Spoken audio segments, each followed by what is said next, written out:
నమస్తే. Welcome to Andhra Prabha. నేను Prashant. Tamil Nadu CM Vijay గారు సీఎం అయిన తర్వాత ఏ విధంగా రూల్స్ పెడుతున్నారనేదైతే మనం సోషల్ మీడియాలో డైలీ చూస్తూనే ఉన్నాము. అయితే ఇప్పుడు ఈ మధ్య కాలంలో మళ్ళీ విజయ్ మీద అదే విధంగా త్రిష మీద కొన్ని రూమర్స్ అయితే రావడం అయితే జరిగింది.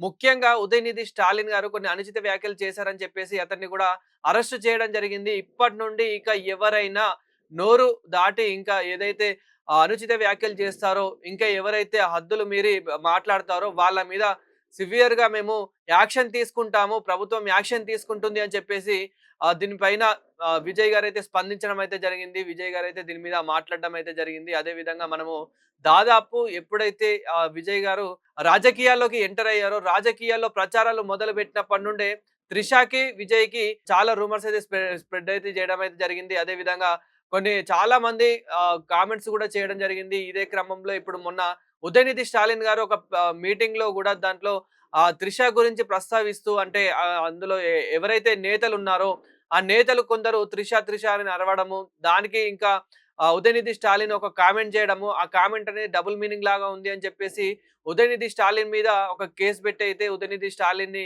అరెస్ట్ చేయడం, ఉదయనిధి స్టాలిన్‌తో పాటు ఒక పలువురు నేతల్ని గూడా అరెస్ట్ చేసినట్టయితే తెలుస్తోంది. అయితే ఇక నుంచి ఎవరైతే రాజకీయాలకు సంబంధించి గాని అంటే ముఖ్యంగా సినీ ఇండస్ట్రీ వాళ్ళకి సంబంధించి, నటులకు సంబంధించి ఎవరైనా వ్యాఖ్యలు చేసినా గానీ, ఎవరైనా వ్యక్తిగతంగా గూడా ఎవరిపైనైనా అనుచిత వ్యాఖ్యలు చేస్తే గానీ, వారి పైన మాత్రం సివియర్‌గా యాక్షన్ తీసుకుంటాము, చట్టపరంగా వెళ్తాము అని చెప్పేసి ప్రభుత్వం అయితే కొన్ని చర్యలైతే తీసుకున్నట్టయితే తెలుస్తోంది.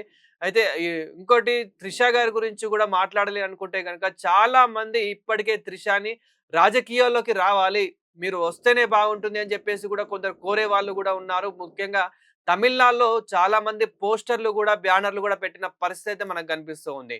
అందులో ముఖ్యంగా త్రిష ఎవరైతే ఫ్యాన్స్ ఎవరైతే ఉంటారో, త్రిష గారి ఫ్యాన్స్ ఎవరైతే ఉంటారో, ఇంకా ఫ్యాన్స్ సంఘం ఏదైతే ఉంటుందో వాళ్ళు గూడా మధుర మీనాక్షి అండగా మీరు రాజకీయాల్లోకి రావాలి, మీరు రాజకీయాల్లో ఉండాలి, రాజకీయాల్లో ఒక మంచి పదవి మీకు పొందాలి అని చెప్పేసి కొందరు కొన్ని కొటేషన్స్‌తో వాళ్ళు కొన్ని పోస్టర్‌లయితే పెట్టిన పరిస్థితి కూడా మనకు కనిపిస్తుంది. తమిళనాడులో కొన్ని బ్యానర్‌లు గూడా కట్టిన పరిస్థితి అయితే మనకు కనిపిస్తుంది.